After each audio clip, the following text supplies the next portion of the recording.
तारक, तारक, तारक। अंजलि चिल्ला क्यों रही हो भाई? मैं बहरा नहीं हूँ, सुन सकता हूँ। पहले 2 बार मैंने आवाज दी, आपने सुना भी नहीं और मेरी तरफ देखा भी नहीं। अंजलि मैं लिख रहा था और जब लेखक लिखने में मसरूफ होता है ना तो उसका ध्यान कहीं और नहीं रहता, इसलिए नहीं सुन पाया। बोलो। हाँ तारक, मैं कभी कभी सोचती हूँ। अच्छा, आप सोचती भी हैं? जी हाँ, मेरे दिमाग में इतने सारे विचार आते हैं। ओह, आपके पास दिमाग भी और उसमें विचार भी आते हैं। तारक प्लीज बी सीरियस ना। अच्छा अच्छा, हाँ बोलो बोलो बोलो प्लीज। हाँ तो तारक, मैं ये कह रही थी कि मैं सोच रही थी कि मैं भी कुछ लिखूं। क्या? मेरे मन में जो विचार आते हैं उसे शब्दों में पिरोपे कागज पे डालूं। कैसा है विचार? अच्छा, बहुत अच्छा विचार। लिखना चाहिए। अगर आपके पास विचार है तो जरूर लिखना चाहिए। हाँ तो प्रश्न ये है कि मैं किस पे लिखूं? अभी तुमने खुद ने कहा ना कागज पे लिखो, कागज पे। Tarak be serious, it's a serious matter, I am talking to you. Okay sorry भाई, हाथ से लिख रहा हूँ ना तो। हाँ बोलो। मुझे बताइए ना, मैं किस विषय पे लिखूं? मेरे दिमाग में इतने सारे विचार आते हैं कि मैं समझ नहीं पाती कि मैं किस विषय पे लिखूं। देखो, जब दिमाग में खूब सारे विचार आए ना तो आदमी को ये तय कर लेना चाहिए कि भाई कौन सा विचार सबसे ज्यादा स्ट्रॉन्ग, कौन सा विचार है जो मुझे कुछ लिखने के लिए सबसे ज्यादा मुतासिर करता है और मैं जिस पे सबसे बढ़िया लिख सकता हूँ। तो मुझे क्या लगता है कि तुम्हारी जो एक्सपर्टीज है ना, तुम्हारी एक्सपर्टीज क्या है? Diet food. डाइट फूड पे तुम लिखो क्योंकि वो सबसे स्ट्रॉन्ग विचार है तुम्हारे दिमाग में। और उस पर आर्टिकल क्या, उस पर तुम किताब लिख सकती हो, पूरी किताब। पर तारक, उस पे मैं कैसे लिखूं? किताब में से तो पढ़ के मैं डाइट फूड बनाती हूँ। अच्छा, कौन सी हो किताब? पता चले तो उन सारी किताबों को आग लगा दो। वो छोड़िए ना तारक, मैं ये कहती हूँ कि मैं ये वेस्ट में से बेस्ट चीजें बनाती हूँ, उस पे लिखूं।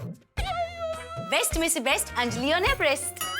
हाँ, अच्छा आइडिया, उस पे भी लिख सकती हो। पर एक छोटी सी प्रॉब्लम है। अब क्या? साहित्य नहीं है, कितने लोग पढ़ेंगे? तो फिर तुम एक काम करो, तुम एक स्त्री हो ना? हैं? अब मेरे कहने का मतलब तुम एक स्त्री हो ना, तो स्त्रियों पे लिखो। अगर एक स्त्री स्त्री पे लिखेगी तो बहुत लोग पढ़ेंगे, बहुत अच्छा लिखा जाएगा। Brilliant idea. बट तारक, इस पे मैं ये सोच रही थी कि मैं स्त्री हूँ, स्त्री पे लिखूंगी, कितना लिखूंगी? मतलब एंडलेस है, विषय इतना लंबा है कि मैं लिखती जाऊंगी, लिखती जाऊंगी, लिखती जाऊंगी। समझ में आ गया, समझ में आ गया, बहुत लंबा विषय है, बहुत लंबा। तो तुम एक काम क्यों नहीं करती हो, तुम धार्मिक विषय पे लिखो ना पुस्तक। धार्मिक पुस्तक पे मैं नहीं लिख सकती तारक, इतनी सारी धर्म के लिए पुस्तकें छपी है, उसमें मैं नया क्या लिखूंगी? कुछ मत लिखो, तुम एक काम करो, तुम कुछ मत लिखो और मुझे भी मत लिखने दो। कुछ मत लिखो। आपने अपना लिखा क्यों फाड़ दिया? फाड़ दिया, बिल्कुल फाड़ दिया, क्योंकि जो मैं लिख रहा था ना उसमें हास्य था ही नहीं। मैं हास्य लेख लिखने की कोशिश कर रहा था। अब नया विषय मिल गया है, उसमें भरपूर हास्य लिखा जाएगा। हाँ, क्या नया विषय मिला? विषय है कि पत्नी ने किया लेखक बनने का विचार। अरे वाह! और बेचारे पति के दिमाग पे किया अत्याचार। तारक, आप अपनी पत्नी के लिए ऐसा लिखेंगे? देखिए क्या है अंजलि जी, कि लेखक को अपने आंख कान दिमाग हमेशा खुले रखने पड़ते हैं, कभी भी कोई भी विचार आ सकता है। अब आपने मुझे इतने बढ़िया लेख की प्रेरणा दी थी है तो अब मैं यही लेख लिखूंगा, इस पर कमाल का हास्य पैदा होगा। लेकिन उसके पहले काम करो, मुझे फर्स्ट क्लास मसालेदार कड़क चाय पिला दो। ओके, अब भी लाती हूँ कड़वा कड़वा काढ़ा। काढ़ा नहीं, मैंने चाय मांगी अंजलि। पर तारक, मैं तो अत्याचारी पत्नी हूँ ना, तो मैं तो काढ़ा ही पिलाऊंगी। नहीं देखो अंजलि, देखो ये दिमाग पे भी अत्याचार, पेट पे भी अत्याचार। वाह वाह। हाँ हाँ, यहाँ तो जोरदार गर्मी शुरू हो गई है माँ। हाँ हाँ, ओहो वाह वाह, सुंदर हीरा ने तुम्हारे रूम में पुराना एसी बदल कर नया एसी डला दिया। वाह वाह सुंदर हीरा, बेटा नंबर 2 है वो। सुनो माँ, बेटा नंबर 1 टप्पू के पापा है, क्योंकि वो बापूजी का बहुत ही ध्यान रखते हैं। हाँ तो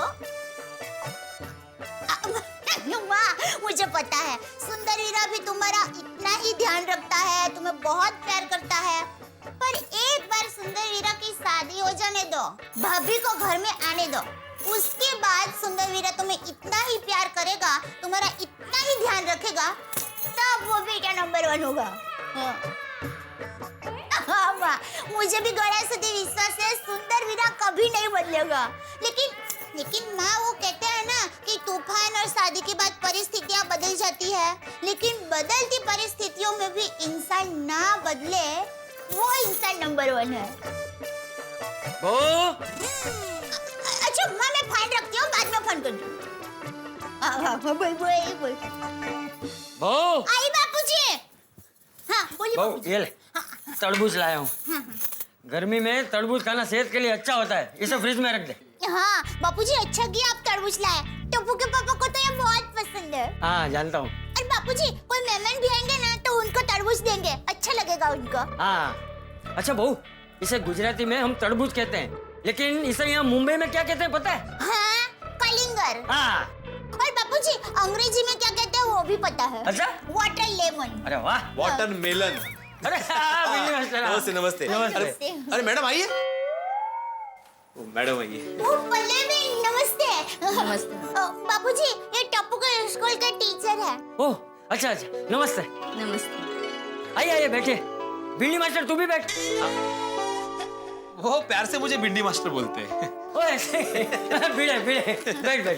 बैठिए। वो दरअसल पल्लवी मैडम यहाँ पे एक जरूरी काम से आए हैं। टप्पू ने कोई शरारत की है? नहीं, टप्पू ने कोई शरारत नहीं की है। अच्छा तो अभी दरअसल टप्पू सेना की एग्जाम नजदीक आ रही है ना, तो स्कूल में बच्चों के लिए, मतलब कुछ सिलेक्टेड बच्चों के लिए स्टडी कैंप आयोजित किया है और टप्पू सेना को उसमें सिलेक्ट किया है। अरे वाह। जी हाँ, स्टूडेंट 2 दिन के लिए स्कूल में ही रहेंगे और हम उनसे एग्जाम की सारी तैयारियां करवाएंगे और हम उन्हें ऐसा तैयार करेंगे कि उन्हें फाइनल एग्जाम का कोई टेंशन ही नहीं होगा और सारे बच्चे मन शांत रखकर एग्जाम दे पाएंगे।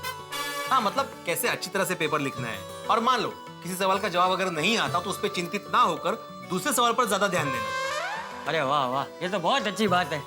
आपका और स्कूल का बहुत बहुत धन्यवाद कि आप बच्चों के बारे में इतना सोचते हैं, उनका इतना ख्याल रखते हैं। हाँ तो इसीलिए मैडम हम सब पेरेंट्स की परमिशन लेने के लिए यहाँ पे आई है।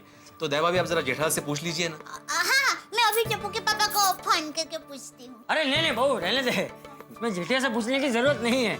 जेठिया थोड़ी मना करेगा, उसे बाद में बता देंगे। हाँ ठीक है बापूजी। हाँ, और वैसे भी टीचर जी, ये तो बच्चों के भविष्य की बात है, तो इसमें परमिशन लेने की जरूरत नहीं है। हम सबकी हाँ ही है। हम तो आपके आभारी हैं कि आप बच्चों के लिए और टप्पू सेना के लिए इतनी मेहनत करते हैं। हाँ तो दैवा भी अभी थोड़ी देर में टप्पू सेना को मैडम के साथ स्कूल जाना है, तो आपको जो भी तैयारी करनी है टप्पू की आप कर लीजिए। हाँ ठीक है। ये दूध वाले भाई का हिसाब और ये करियाना वाले भाई का हिसाब, चलो ये हो गया। और ये 1 2 3, हाँ ये 3000 मैं बचत के बाजू में रखती हूँ वो। वाह, चलो ये भी हो गया। और ये कौन से पैसे हैं? 1229 रुपए। हिसाब तो हो गया, फिर ये 1229 रुपए क्यों बच रहे हैं? कहीं टप्पू के पापा ने तो मुझे नहीं दिया होंगे, याद नहीं आ रहा है। हाँ, टप्पू के पापा को ही फोन करके पूछती हूँ। 12 लाख का हिसाब क्यों नहीं मिल रहा है? जमा का टोटल बराबर है, उधर का टोटल बराबर है, तो फिर ताला क्यों नहीं मिल रहा है? 12 लाख। हाँ बोल दया। हाँ टप्पू के पापा, ये महीने के हिसाब में 1229 रुपए का हिसाब नहीं मिल रहा है। हाँ तो मुझे क्यों फोन किया? अरे मैंने इसलिए फोन किया कि आपने मुझे कोई काम के लिए ज्यादा पैसे दिए थे। हाँ नहीं, याद नहीं है मुझे। तो याद कीजिए ना प्लीज। अरे भाई, मैं अभी यहाँ दुकान का हिसाब लेकर बैठा हूँ, बाद में बात करते हैं, ठीक है? तो टप्पू के पापा, मैं भी घर का हिसाब लेकर बैठी हूँ। टप्पू के पापा, आप जरा याद करके बता दीजिए ना, तो क्या है मेरा हिसाब पूरा हो जाए। अरे भाई, यहाँ मेरे दुकान का हिसाब में मुझे 12 लाख का हिसाब नहीं मिल रहा है, तो अपने 1200 का हिसाब लेके कहाँ बैठी है? अब 1200 नहीं, 1229 रुपए। हाँ भाई, 1229। मुझे कुछ याद आता तो मैं फोन करता हूँ, ठीक है? ठीक है, मैं आपको 5 मिनट के बाद फिर से फोन करती हूँ। अरे नहीं भाई, मैं अभी हिसाब कर रहा हूँ, तू फोन मत करना। मुझे याद आएगा तो मैं सामने से फोन करूंगा, ठीक है? हाँ ठीक है, याद आते ही फोन करना है। हाँ भाई हाँ।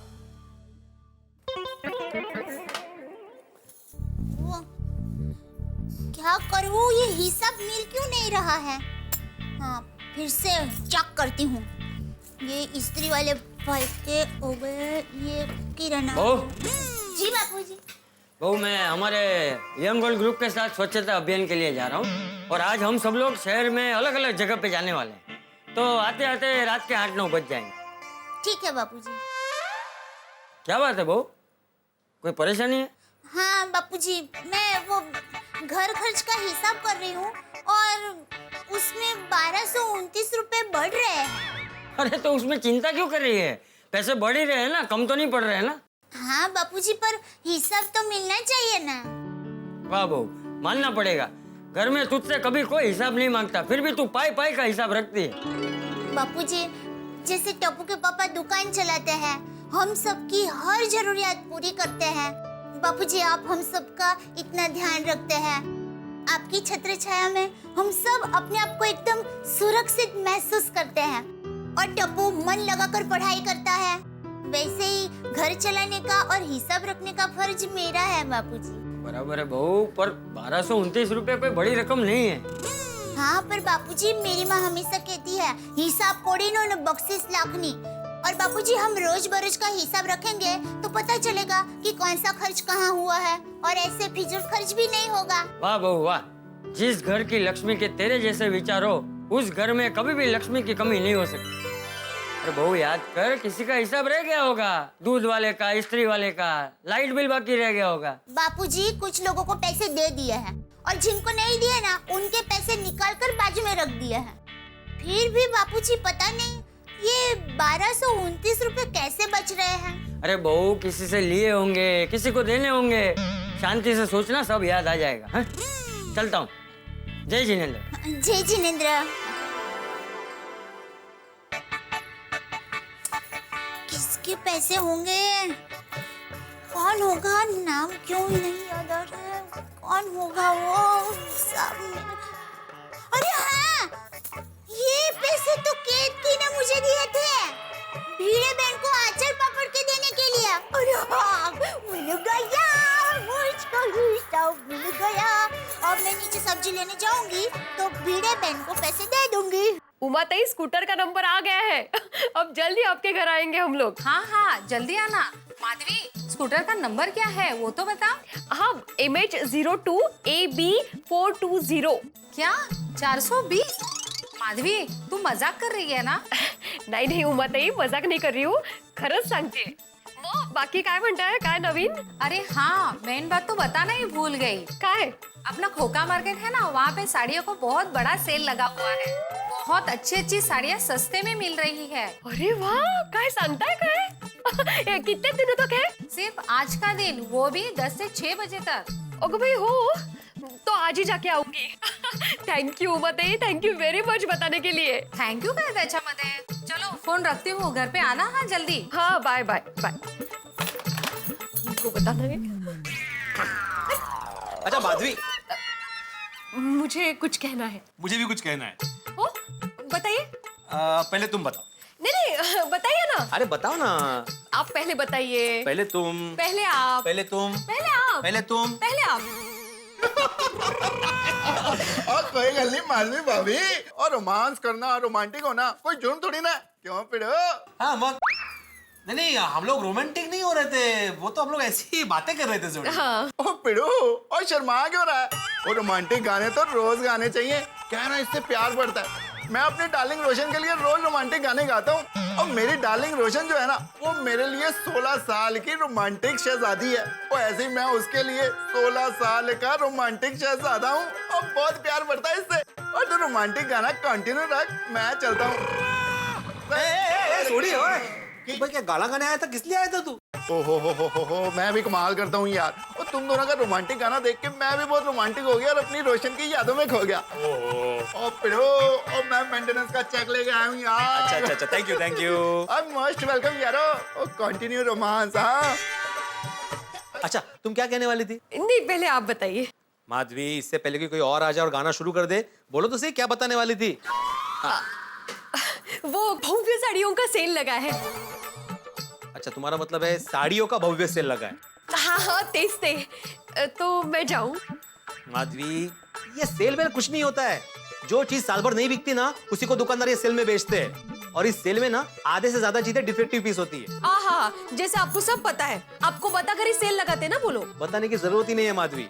अरे हमारे जमाने में ये सेल वेल कुछ नहीं हुआ करता था। ये सेल के नाम पे जो बिना जरूरत की चीजें होती है ना, वो भी लोग खरीद लेते हैं। और सेल में होता क्या है माधवी, इतनी सारी चीजें देख के पहले तो दिमाग खराब हो जाता है, फिर बाद में फिजूल का पैसा खर्च हो जाता है और वक्त की बर्बादी होती है। असं थोड़ी असतं, मैं कोई फिजूल का खर्चा वगैरह नहीं करती हूँ। और कितने दिन हुए मैंने एक भी साड़ी खरीदी नहीं की है। माधवी अच्छी और सस्ती साड़ी मिलेगी ना तो ही खरीदूंगी, हाँ, वरना पानी पूरी खा के घर आ जाऊंगी। अच्छा, मतलब कुल मिला के रिक्शा और पानीपुरी का खर्चा तो होने ही वाला है। नहीं जाती हूँ बस। हमारा जमाना, हमारे जमाने की वैल्यू नहीं है कुछ। अच्छा ठीक है माधवी, हम साथ में चलते हैं। तुम्ही कशाला? मतलब हम महिला मंडल साथ में जाने वाले हैं ना। अच्छा, मतलब पहले से ही तय है? नहीं, तय वगैरह नहीं है। अभी सब्जी लेने जाऊंगी ना, तब सबको बताऊंगी कि ऐसा सा प्लान है और मुझे पूरा यकीन है। इस सेल की बात सुनकर कोई मना नहीं करेगा। हाँ। ठीक है माधवी, संभल कर जाना और देख परख के साड़ी लेना। हो। अच्छा, आप क्या कहने वाले थे तभी? मैं क्या कहने वाला था? हाँ, मैं ये कहने वाला था कि मैंने सोचा है कि सोनू के एग्जाम होने के बाद उसे एक नई साइकिल खरीद के दे देंगे। अरे वाह, ये तो बहुत अच्छा विचार है। वैसे बेचारी कभी बोलती नहीं है, लेकिन बड़ी हो गई है ना, तो ये साइकिल उसको छोटी पड़ रही है अभी, नहीं? हाँ वो तो है। हाँ, छान, मस्त आइडिया है। अच्छा, मुझे भी अभी मोगरा पड़ा जाना है, सोसाइटी के पानी का बिल भरना है और वहाँ पे मसाले वाले का बिल भी दे के आऊँ। हम लोग भी दोपहर को निकलेंगे और शाम तक वापस आ जाएंगे। हाँ। अच्छा माधवी, शॉपिंग को जा रही हो, जरा शांति से शॉपिंग करना। क्या है, तुम जब भी शॉपिंग को जाती हो ना तो टेंशन मुझे होता है कि कोई ना कोई गड़बड़ ना हो। अभी पिछली बार की बात ले लो, तुम अंजलि भाभी के साथ शॉपिंग करने गई थी, तुम्हारा पर्स गुम हो गया था वहाँ पे। वो पर हर बार थोड़ी ऐसी गड़बड़ होती है, कभी कभार गलती हो जाती है इंसान से। नहीं, मैं सिर्फ बता रहा हूँ। हो, ध्यान रखूंगी मैं। हाँ, नहीं मतलब क्या है, prevention is always better than cure. सत्य है, बघितलं? हाँ बोलिए आती भाई। अच्छा, हाँ तो मैं नीचे ही आ रहा हूँ, फिर बात करते हैं। चल तो। हाँ, मैं अभी आया। मुझे पापड़। साड़ियों की सेल, ये 3 शब्द महिलाओं के लिए इतनी खुशी लेके आते हैं जैसे वर्ल्ड टूर का टिकट फ्री में मिल गया, और पुरुषों के लिए ऐसा झटका जैसे बिजली के तार छू लिए हो। भाई क्या करें, झटका लगना तो स्वाभाविक है। इसलिए भिड़े को ये सेल शब्द से या शॉपिंग शब्द से झटका लगना स्वाभाविक है, क्योंकि माधवी भाभी अकेले तो जाएंगी नहीं, पूरे महिला मंडल को साथ लेके जाएंगी। और आप जानते हैं कि इतिहास गवाह है, जब गोकुल धाम की महिलाएं शॉपिंग में जाती है तो कुछ ना कुछ हंगामा होना अवश्यंभावी है। ये लोग शॉपिंग के लिए जाएं और कुछ न हो, ऐसा तो पॉसिबल नहीं है। ये ठीक ऐसा ही है जैसे शॉपिंग के जाएं और एक पे एक फ्री, यानी शॉपिंग पे टेंशन फ्री। अब नया टेंशन क्या होने वाला है, मैं आपको नहीं बताऊंगा नहीं, मैं जानता हूं, क्योंकि हमारे जो महिला दर्शक हैं उनका मजा बिगड़ जाएगा अगर मैंने बता दिया। तो आप मजा लीजिए, तारक मेहता का उल्टा चश्मा देखते रहिए और पता करिए कि शॉपिंग होगी तो क्या हंगामे होंगे। तो सब भाइयों और बहनों, बच्चों, बुजुर्गों, सारे लोग देखते रहिए तारक मेहता का उल्टा चश्मा और हंसते रहिए।